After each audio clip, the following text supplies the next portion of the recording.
Assalamualaikum warahmatullahi wabarakatuh. Kami dari kelompok 5C ingin menampilkan video tentang edukasi AMI atau akut miokard infark. Baik, saya Fahmi Berta Saputra sebagai edukator. Saya Dewi Puspitasari sebagai audiens. Saya Sonia sebagai kameramen. Saya Ivan sebagai audiens. Saya Intan Natali sebagai audiens.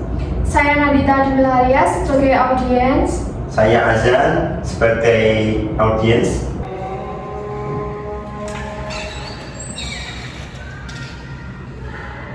Permisi. Ya, Mas. Assalamualaikum warahmatullahi wabarakatuh. Waalaikumsalam warahmatullahi wabarakatuh. Selamat siang Bapak-Bapak, Ibu-Ibu. Ya, Mas. Baik, terima kasih ya Bapak Ibu sudah meluangkan dengan datang ke sini.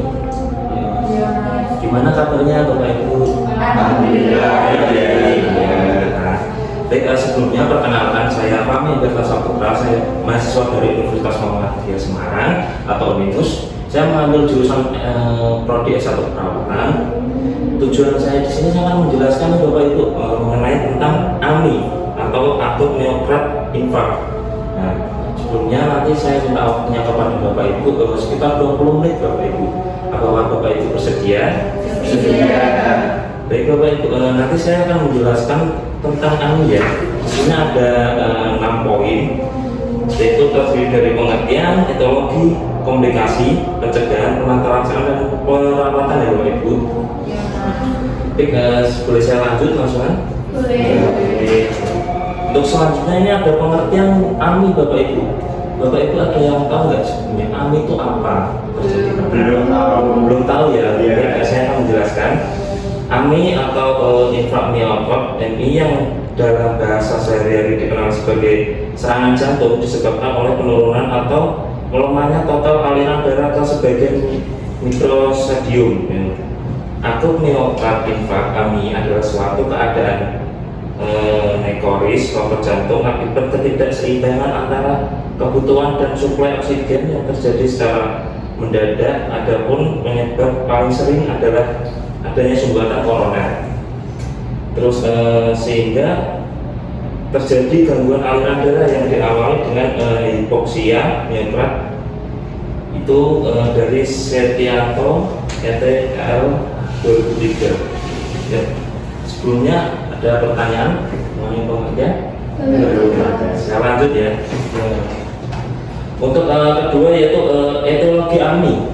Etiologi AMI adalah kurangnya pasokan oksigen yang ke mikrostadium dalam waktu lama dapat menyebabkan kematian sel miokard dan mikrolisis. Menurut Asigin dan Nur Lamsa 2016, di dalam buku keperawatan medikal bedah sistem kardiovaskuler, etiologi infark miokard adalah sebagian berikut. Yang pertama, anterior sclerosis yang terbagi menjadi dua ya Bapak Ibu, yaitu trombosis dan penyembuhan arteri koroner. Terus yang poin B ini adalah non anterior sclerosis, yaitu terdiri dari 7 poin ya Bapak Ibu. Yang pertama di okolosis koroner akibat vakuolitas, yang kedua hipertrofi ventrikal, yang ketiga penggunaan obat-obatan misalnya kokain, AMF, etanya, dan efidin. Terus selanjutnya untuk poin keempat yaitu faktor yang meningkatkannya kebutuhan oksigen, misalnya aktivitas fisik yang berat atau hipertrofisme. Terus untuk selanjutnya yaitu poin kelima, faktor yang menurunkan pengantaran oksigen, misalnya hipoksemia atau anemia berat. Yang selanjutnya poin keenam, anomalia arteri koroner, yaitu amonereus arteri koroner. Yang ketujuh diseksi aorta dan arteris. Untuk etiologi dan ditanyakan Bapak Ibu? Belum. Belum ada ya Bapak Ibu ya. Saya lanjutkan ke komplikasi AMI. Komplikasi AMI atau komplikasi infak miokard akut rentan terjadi pada pasien lansia memiliki gejala dengan klasifikasi KLIP 4, memiliki gangguan pada lebih dari satu arteri koroner, infak di regio arteriol, dan iskemik yang berkepanjangan dan tidak mendapatkan terapi responsif dalam 90 menit. Diperlukan pemeriksaan secara berkala minimal 2 kali sehari untuk memantau dan mencegah komplikasi yang memburuk. Nah, di sini ada komplikasi akibat AMI antara lainnya yang satu aritmia, yang kedua shock kardiogenik, yang ketiga stroke, yang keempat regurgitasi mitral, ruptur spetum vertikal ruptur, dinding 2 vertikal, yang kelima aneresium vertikal kiri, infak vertikal kanan, dan trombosis. Ya, dan yang terakhir trombosis. Untuk poin ke-6 adalah vertikal kanan, yang ke-7 perikarditis, yang ke-8 infak miokard berulang, yang ke-9 henti jantung mendadak. Itu yang bisa menyebabkan sampai kematian ya Bapak Ibu. Iya. Tentang komplikasi AMI ada pertanyaan Bapak Ibu? Belum ada ya. Saya akan lanjutkan poin selanjutnya, yaitu pencegahan AMI. Jadi ini bisa diterapkan oleh Bapak Ibu nanti ya. Pencegahan AMI yang pertama, mengkonsumsi makanan yang bergizi seimbang Bapak Ibu, seperti lauk, telur, ayam, atau mungkin tempe.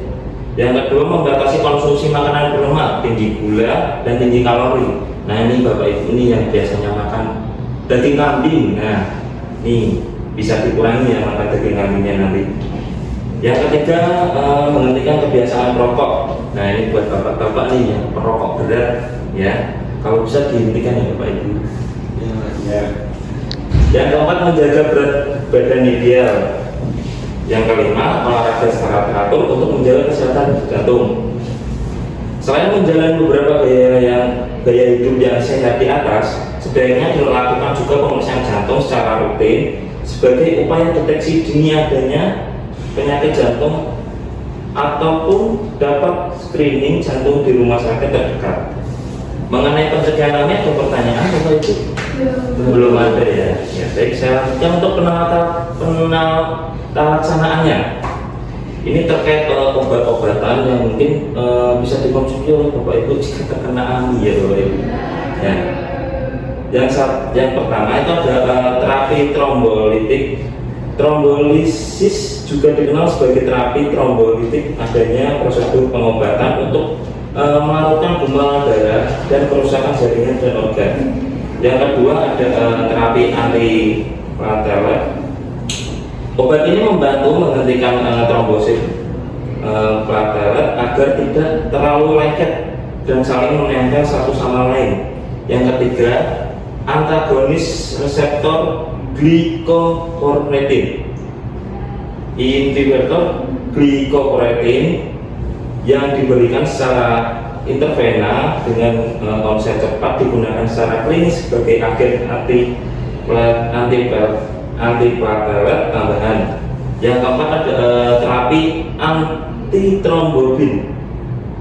Antitrombobin digunakan sebagai terapi pengganti dalam kondisi defisiensi yang dapat atau diturunkan dalam keadaan tertentu, yang dimana rendahnya tingkat fungsi AT dikaitkan dengan kejernihan dan trombolit dalam hemostasis. Yang terakhir, yang poin 5, itu ada terapi nitrat organik. Nitrat bekerja sebagai vasodilator yang bekerja menebarkan dan pembuluh darah dan meningkatkan aliran darah ke jantung. Cara kerja ini meningkatkan pasokan oksigen ke jantung dan meningkatkan kerja jantung dalam memompa darah. Baik, untuk pelaksanaan ada yang ditanyakan Bapak Ibu? Belum ya. Baik, saya lanjut untuk perawatan nih. Ya.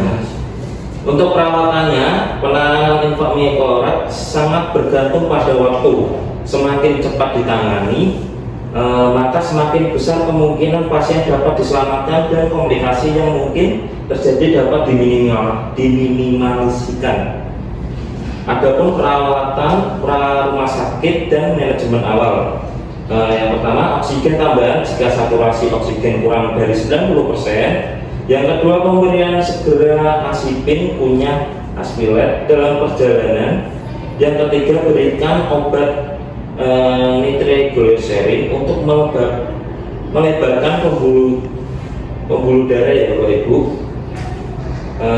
Yang selanjutnya, telemetri dan elektrodiografi atau EKG di rumah sakit jika tersedia.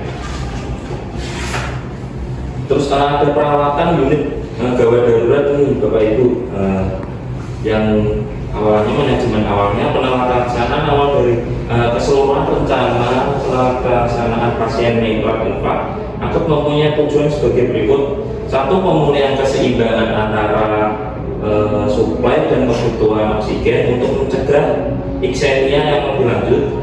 Yang kedua, peredaran sakit. Yang ketiga, pencegahan dan pengobatan komplikasi. Untuk selanjutnya, oksigen, pemantauan saturasi oksigen terus menerus dengan oximetri nanti diperlukan untuk semua pasien. Yang ketiga, aspirin. Semua pasien dengan ACS harus menerima aspirin punya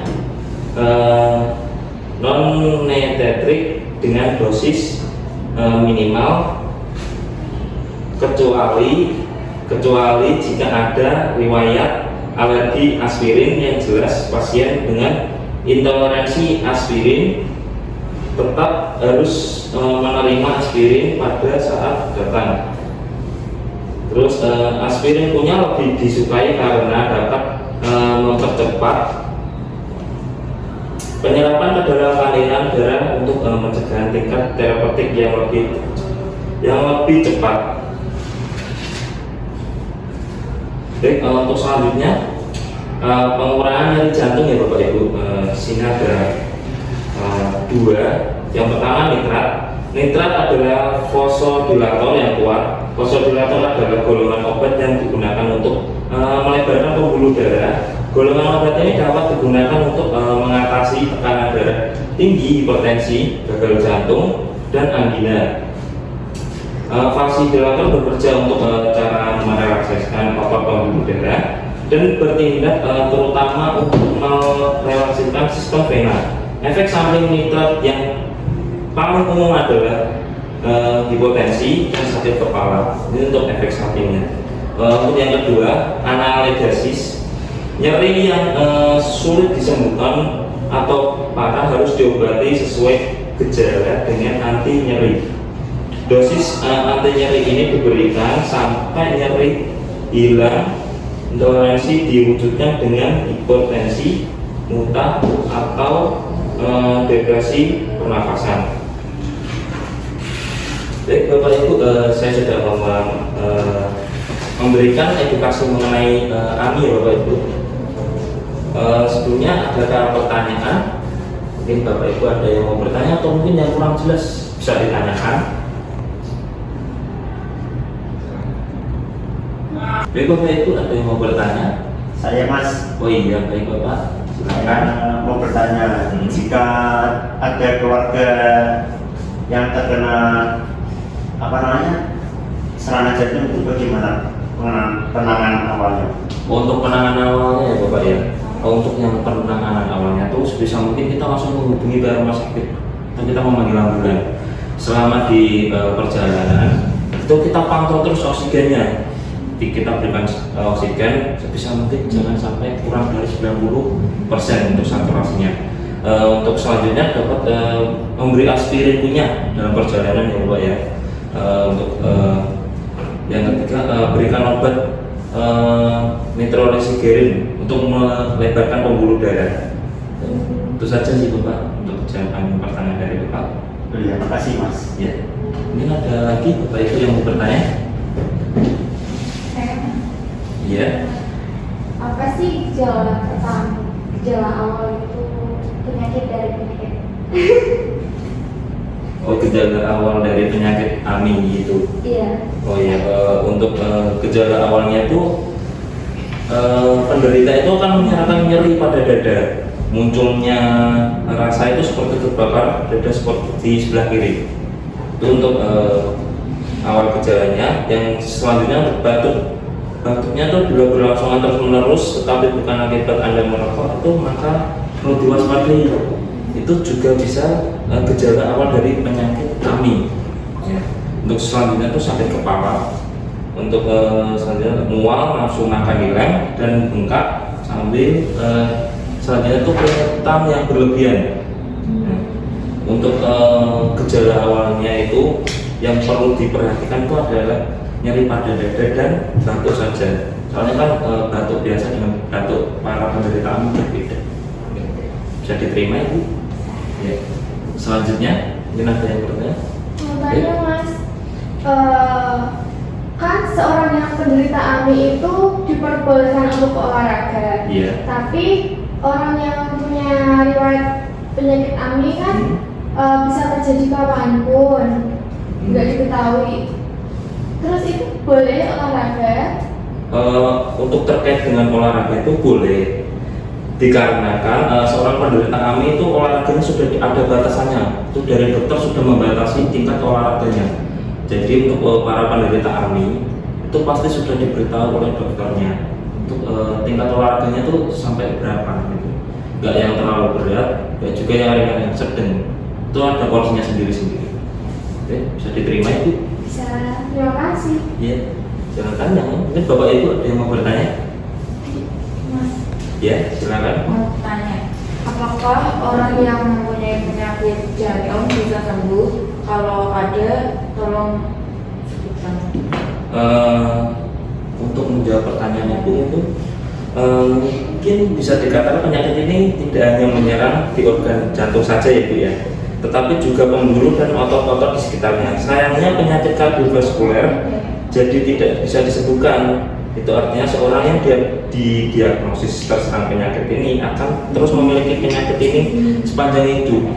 Itu nggak bisa hilang. Bisanya kita harus menangani. Kayak samanya terjadi pada serangan jantung, mungkin kita bisa memberikan kayak terapi-terapi untuk meringankan gitu.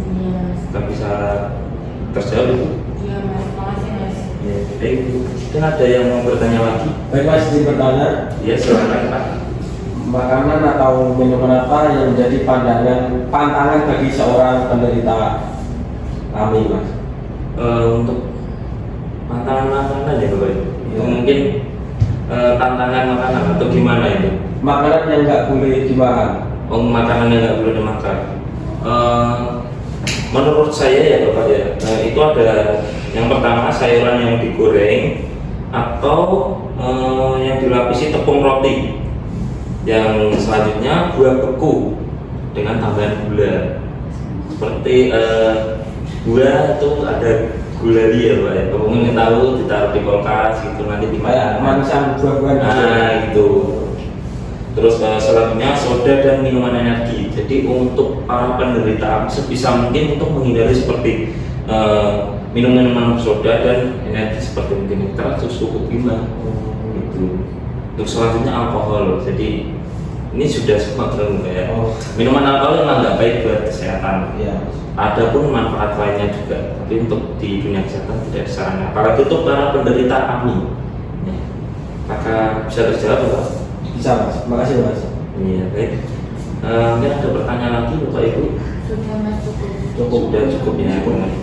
Baik, karena saya sudah menyampaikan edukasi mengenai AMI dan Bapak Ibu di sini saya sudah paham mengenai AMI itu apa, tindakannya itu apa, tanda gejalanya itu apa. Saya selaku Fahmi Abdul Saputra, mahasiswa dari Unimus, ingin izin undur diri dulu ya Bapak Ibu. Terima kasih untuk sebanyak-banyak sudah meluangkan waktunya sekali lagi ya Bapak Ibu ya. Iya. Saya izin undur diri dulu ya Bapak Ibu ya. Sekian dari kelompok kami, kelompok 5C. Jika ada kata-kata atau perilaku yang salah dalam pembuatan video, mohon maaf sebesar-besarnya. Sekian, terima kasih. Wassalamualaikum warahmatullahi wabarakatuh. Waalaikumsalam warahmatullahi wabarakatuh.